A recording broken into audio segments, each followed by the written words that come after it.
乡亲大家平安，今仔日是新历的10月初8，旧历的8月22，礼拜4。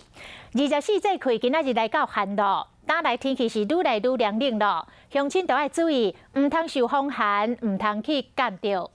好来，新闻一开始来看这个网红馆长陈之翰，8月2日去互大庆，即卖案情有重大的进展。警方进一步调查发现，唱手刘成浩伫咧犯案进前，有甲德联邦帮和会重要角色施俊杰密切来联络。这个帮派曾经卡到几啊件重大的凶案。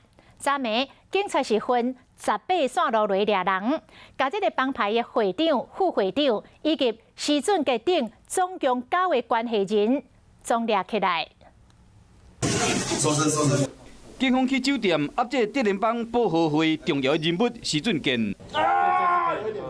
8月28透早，馆长陈之翰和唱手刘成浩开枪，警方发现讲唱手刘成浩甲施俊杰唔有密切的联络。施俊杰伫馆长被开枪迄一天，捌到健身房的门口去看地形，所以讲警方确定伊有牵涉这个案件。警方伫昨暝并分18路大规模的扫动，伫帮派基下酒店佫敲到几百箱的假酒。有这样说开枪吗？开酒店还卖假酒？警方抓到帮会会长、副会长等有9名关系人，因牵涉到真一件掠人、恐吓、窃案等等的重大案件。警方侦办馆长案，发现这个枪手是帮派分子。该帮派又另外涉及其他的恐吓取财以及掳人勒赎的重罪。但过初步笔录，9名关系人拢无承认甲馆长被开枪的案件有关系，警方将进一步的调查。